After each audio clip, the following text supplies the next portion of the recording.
trazendo as atualizações dessa situação difícil, essa tragédia sem precedentes no estado do Rio Grande do Sul. O último boletim indica que 147 pessoas perderam a vida em decorrência dessas tempestades e fortes chuvas no estado do Rio Grande do Sul. Mais de 90% dos municípios atingidos. E claro, daqui a pouco outras atualizações, convidados especiais, mas a gente segue, inclusive, no giro de análises em relação às principais notícias. A Secretaria de Segurança Pública do Rio Grande do Sul informou que pelo menos 60 pessoas envolvidas em crimes como assaltos e saques em meio a essa catástrofe foram presas. Essas ações foram realizadas pela Brigada Militar e também pela Polícia Civil. O estado enfrenta um crescimento da criminalidade durante esse período de intensas chuvas que acabaram devastando o estado. A vulnerabilidade causada pela situação tem sido explorada por esses criminosos que aproveitam casas e comércios vazios para furtar bens. Vou começar essa rodada com o Roberto Mota, que está acompanhando de perto os desdobramentos dessa crise também de segurança pública no Rio Grande do Sul e a maneira como as autoridades estão se organizando para enfrentar a criminalidade. Houve reforço em algumas localidades, né, Mota? Mas ainda distante do ideal, né? Crise a gente tinha antes dessa catástrofe, né, Caniato? A gente sempre falava disso. O Brasil vivia uma crise de segurança pública. Agora, no Rio Grande do Sul, eu nem sei que nome dá. Não é possível que tenha político fazendo conta de voto em um momento como esse. Eu também tenho dificuldade de acreditar que a melhor ideia é criar mais um órgão federal. Nós já temos os 38 ministérios, as dezenas de estatais, as Forças Armadas, o DENIT, a NTT, a PRF, a Anvisa, etc, etc, etc. E a ideia para lidar com essa crise é criar mais um órgão. Eu só queria lembrar o seguinte: a corrida de 100 metros acabou.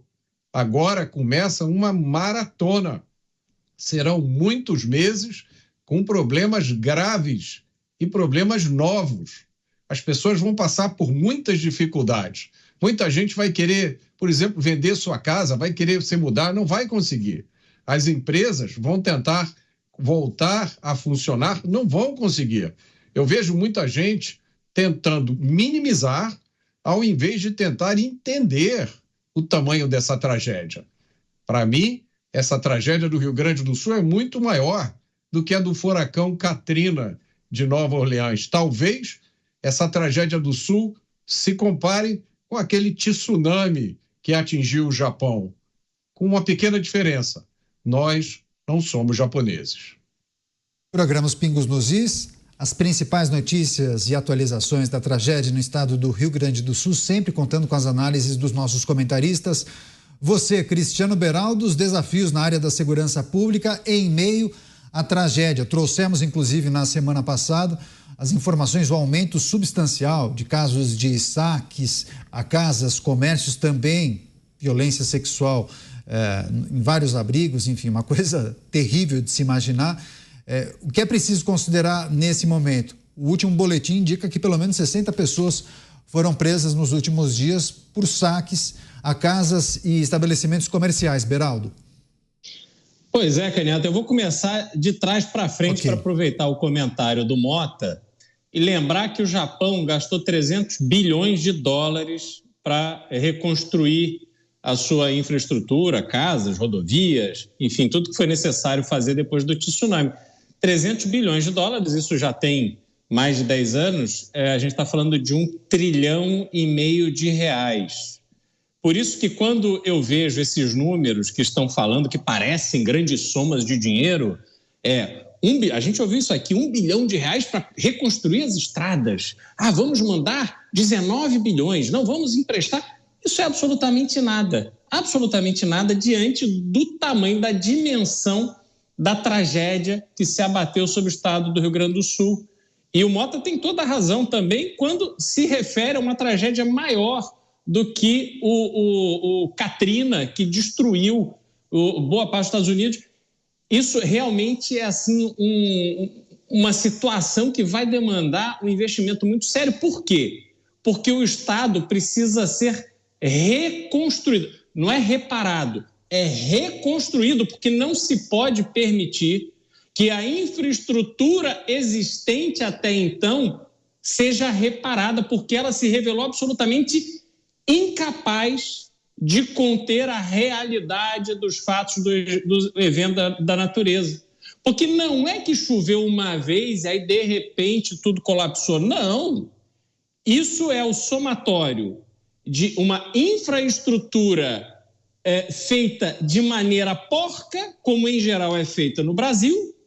É tudo com o mínimo de dinheiro possível para a obra aparecer mais. Então, a estrada é com asfalto ruinzinho, mas pelo menos faz a estrada, tira foto, inaugura. A encosta é feita, mas ela não é mantida, porque custa muito dinheiro. Esse dinheiro é para algo que não aparece. E assim vai. Vão se somando todas essas incompetências e, ao longo do tempo, chegamos a uma situação disso. Quem nos acompanha por imagem vê essas cenas de um estado absolutamente tomado pelas águas onde quer que se olhe. Então, quando a gente olha para o problema da segurança, Canhato, isto é mais um fator diante deste absurdo, desse colapso que abateu o estado do Rio Grande do Sul. E aí a gente precisa lembrar dos investimentos que são feitos na área de segurança pública até para prever algo dessa natureza. E não tem investimento, porque nem a estrutura atual penitenciária funciona. Quando mais querer considerar que tem um plano B para alguma coisa, que hoje é enchente, poderia ser até uma pandemia, algo que acontecesse, precisasse evacuar um presídio, um problema estrutural, coisas assim que qualquer construção, sobretudo uma construção tão especial como uma penitenciária, está sujeita. Mas o que se faz? Aqueles que estão ali de saída temporária, esses não voltam mais, estão por aí fazendo o que bem entendem das suas próprias vidas. Os que estão em situação ali em uma penitenciária que está alagada e tal, podem ter certeza que esses aí daqui a pouco já vão também ter que lutar pela própria vida da maneira que quiserem. Não há um plano B. Não há a poderosa União, né, que eu já me referi mais cedo, dizer, não, olha, vamos acomodar esses presos aqui ou acolá, vamos tomar medidas assim ou assado para poder conter esse problema da segurança. Não, é tudo jogado à própria sorte. Assim é o brasileiro. O brasileiro é esse povo que se acostumou a não ter o senso de conquista. A gente está bem hoje, amanhã não estamos bem. Aí a gente não pensa como uma perda. A gente pensa que foi um sopro aí de prosperidade que soprou, me dei bem. Agora estou aqui de volta à minha vida real. Não, não é assim. A gente precisa mudar essa mentalidade para que as pessoas passem a exigir aquilo que é direito delas. Ter um Estado com uma infraestrutura decente, moderna, que esteja no nível do que é de melhor no mundo, é um direito, não só do povo do Rio Grande do Sul, mas do povo de todo o Brasil. É uma vergonha um país com as riquezas que tem o Brasil ficar aí se debatendo com esta infraestrutura medíocre. É isso que acontece. Então, Canhato, este problema da segurança é um elemento que ajuda a aumentar a agonia e o desespero de um povo guerreiro que tem se mostrado muito aguerrido, que vai lutar até a última gota de suor para reconstruir esse Estado, independente de qualquer coisa e de qualquer pessoa. Então, nosso papel como cidadão brasileiro é dar apoio, é dar suporte, é entender a raça que existe dessas pessoas que estão lá lutando pela própria vida e pela vida do próximo. Que isso sirva de exemplo para que a gente estabeleça um novo Brasil a partir dessa tragédia, porque o Brasil que existe até hoje resulta nisso aí. Pois é, vamos acompanhar essa reconstrução. Os gaúchos são guerreiros, são bravos, são resilientes. Você, José Maria Trindade, crise acentuada na área de segurança pública em meio a uma tragédia climática sem precedentes, né, Zé Maria? Se não bastasse a necessidade de você priorizar o atendimento às vítimas, às pessoas que ficaram sem absolutamente nada, é preciso garantir a segurança daqueles que estão vulneráveis, sem nada também nos abrigos, né, Zé? O legado da miséria humana, segundo Machado de Assis. Olha, eu não acredito que o problema do Brasil seja o brasileiro e que o responsável pela epidemia chamada violência seja o pobre do brasileiro. E o brasileiro não tem essa cultura de violência, não tem essa cultura de aceitar tudo e não fazer nada. Nós somos um povo guerreiro. Eu acredito no Brasil. Eu estou aqui e acredito no Brasil. Olha só, o José Saramago ganhou um prêmio Nobel de Literatura com um livro fantástico que se chama Ensaio sobre a Cegueira.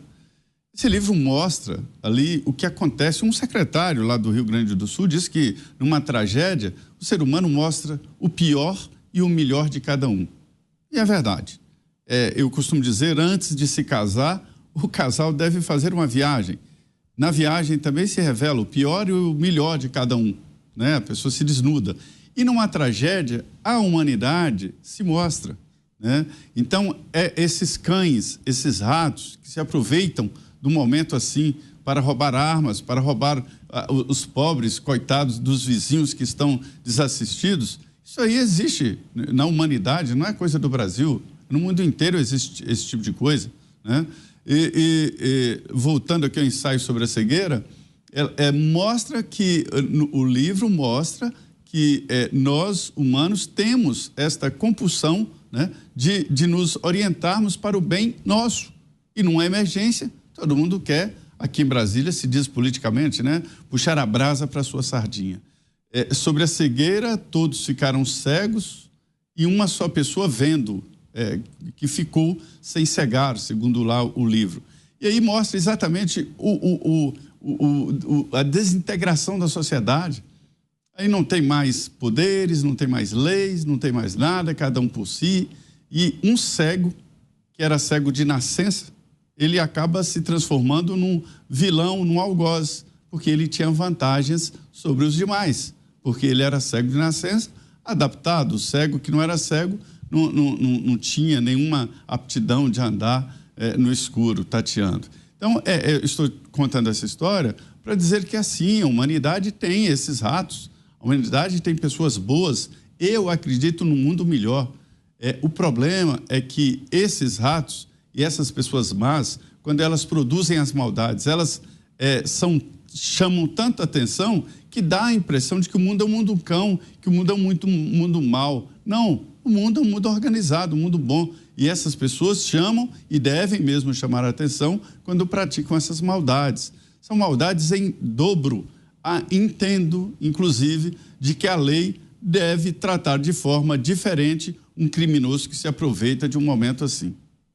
Eu acho que o Roberto Mota tem algum complemento a fazer nessa discussão que tange segurança pública, mas também vários desafios para a administração pública nesse processo de reconstrução de um Estado, porque as projeções indicam que isso deve demorar anos, né, Roberto Mota? E isso deve abarcar também a área de segurança pública, porque é muito fácil falar da reconstrução, por exemplo, de uma ponte, o recapeamento de uma rua, de uma avenida.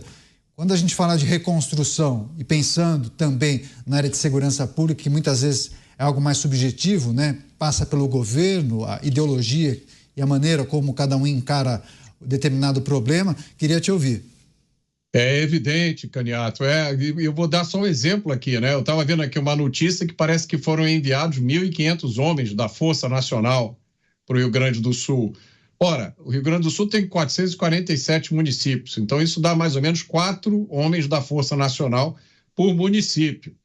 E a gente falou aqui outro dia, né, comentamos, uma orientação para que os presos, criminosos, não sejam presos preventivamente, para que deixem essas pessoas na rua.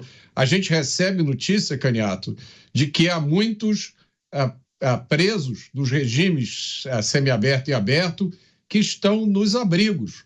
Então, eu vou repetir, são os reeducandos do regime semiaberto e aberto que estão no mesmo abrigo que mulheres e crianças. E aí a gente pensa, a chuva não é nada. A verdadeira tragédia é a incompetência do Estado brasileiro.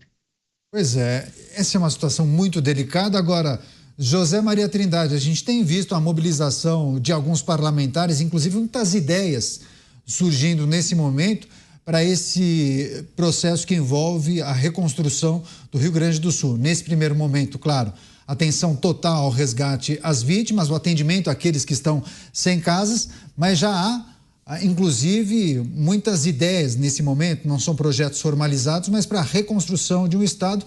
E é um processo que vai demorar, viu, Zé Maria? A gente está falando de 2, 3, 4 anos, possivelmente. Vai. Olha, o Pacto Federativo Brasileiro deu à União uma quantidade muito grande de recursos e meios, né? E isso obriga os estados e municípios a ficarem aqui pedindo recursos, fazendo projetos e assim por diante, né? O município é que resolve tudo, mas a verba vem do governo federal. O SUS, que é o Sistema Único de Saúde, quem pega lá na ponta é o prefeito. É o prefeito que paga os funcionários, que executa, que organiza, mas recebe. Da mesma forma, a educação básica, apesar de nós termos escolas municipais e estaduais, fundamental municipal e segundo grau federal, né? O recurso vem do governo federal, é preciso mudar isso e mandar diretamente para o município, né? Mas, infelizmente, há esse processo. No Congresso Nacional, para se ter uma ideia, já começam a aparecer ciúmes regionais. O Miguel Arraes, ele tinha uma maneira muito própria de tratar a política, né? Era um político de primeira linha. E ele dizia que o pior ciúmes é o ciúme de homem.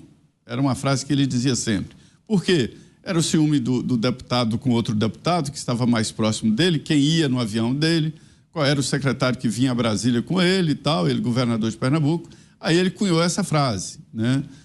A política é um lado masculino. Então, ele falou, né, que esse ciúme. Então, já começa a aparecer um ciúme regional.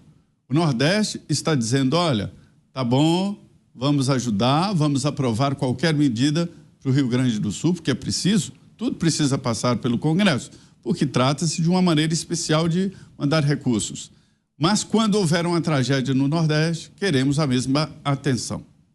É o que eu ouvi de deputados do Nordeste dizendo que é uma maneira nova de se tratar. Não é comparável o que está acontecendo agora no Rio Grande do Sul e com a grave seca que assola o Nordeste de tempos em tempos, sempre, né? Então, para você ter uma ideia de como a política é de confronto e que a política admite esta união, mas ao mesmo tempo deixa ali o sinal claro de que quero também a atenção. Mas, por enquanto, todas as medidas que foram e que serão colocadas serão aprovadas com muita facilidade no Congresso Nacional. O Bruno Dantas, do Tribunal de Contas da União, está acompanhando passo a passo essa parte legal aí de liberação de recursos e meios, né? E também o Supremo Tribunal Federal. E eu acho que é preciso, sim, ter esse acompanhamento e um cuidado especial na liberação desse recurso. Somando todos os recursos, dá um volume muito alto. Tá certo. Eu vou agora passar para o Cristiano Beraldo para trazer também a sua reflexão. Beraldo, a gente já noticiou aqui, ao longo dos anos, muitas tragédias que acabaram impactando cidades de muitas localidades, mas eu não me lembro, francamente, eu não me lembro uma tragédia climática que tenha atingido mais de 90% dos municípios de um estado. É algo assim impressionante. E olhando para o processo de reconstrução do Rio Grande do Sul, certamente vai ser um desafio que vai tomar muitos anos para você entregar o estado novinho em folha. Não só da parte de infraestrutura, como atendimento à população, o reparo na operação dos serviços e tantos outros desafios que estão postos que a gente nem conseguiria elencar agora, porque muitas coisas só serão identificadas após o processo de diminuição no nível das águas. Pois bem, o que é preciso considerar nesse momento? Muitos falam, será que tem algum ponto positivo nesse processo? Dá para resetar, começar do zero? Vamos fazer direito? Vamos consertar? Tem a questão que envolve segurança pública, mas tem outras questões que envolvem somente infraestrutura. Gostaria de te ouvir. Pois é, Caneta, a gente precisa começar lembrando das palavras do Mota, né? A gente não é o Japão. Então, essa sua expectativa de reconstrução, né, de 2 a 4, 5 anos, é de um otimismo que não cabe no Brasil. A gente sabe como essas coisas são demoradas porque existe um excesso de burocracia e uma tendência gigantesca de fazer mal feito.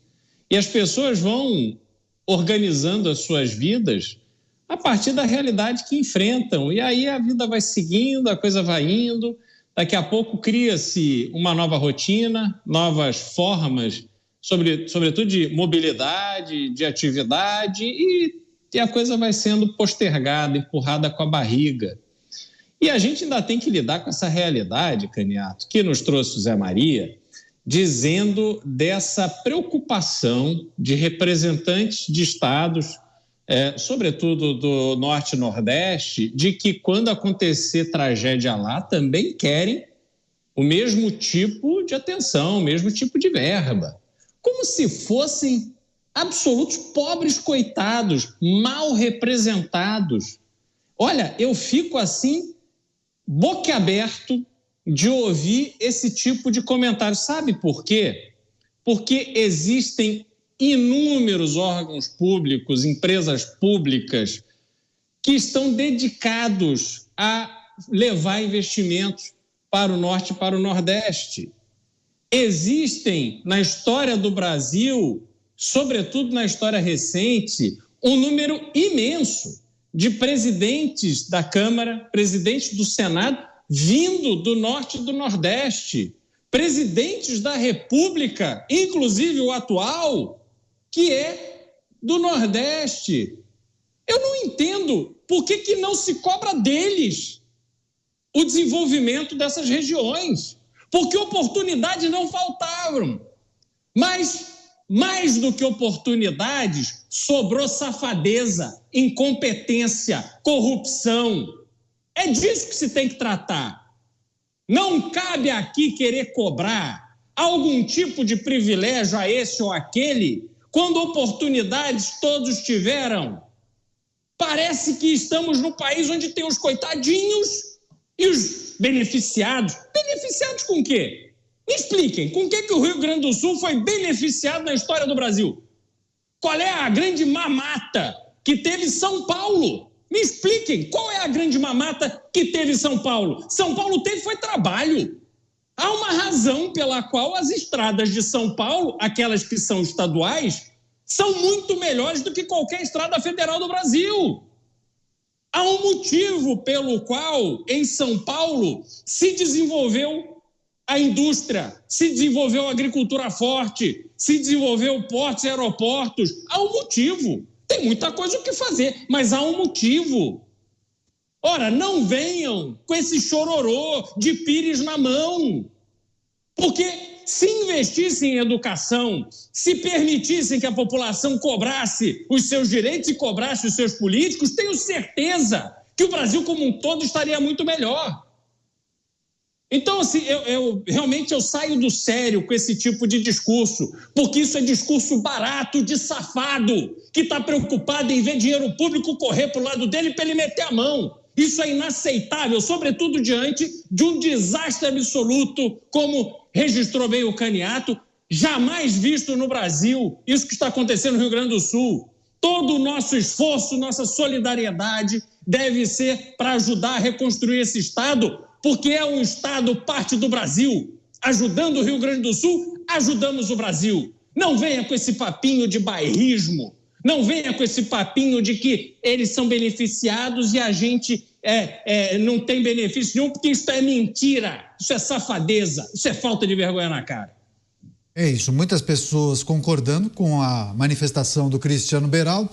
Agora eu vou passar para o Roberto Mota. Mota, esses ingredientes que, como bem destacou o Beraldo, a gente pode classificar como bairrismo em meio a uma tragédia como essa. Muitos falando, e se fosse no Nordeste? Inclusive, há uma discussão velada, talvez no âmbito do Congresso Nacional, daqueles parlamentares de estados do Nordeste, questionando se o tratamento seria o mesmo se a tragédia acontecesse no Nordeste. O que é preciso considerar, Mota?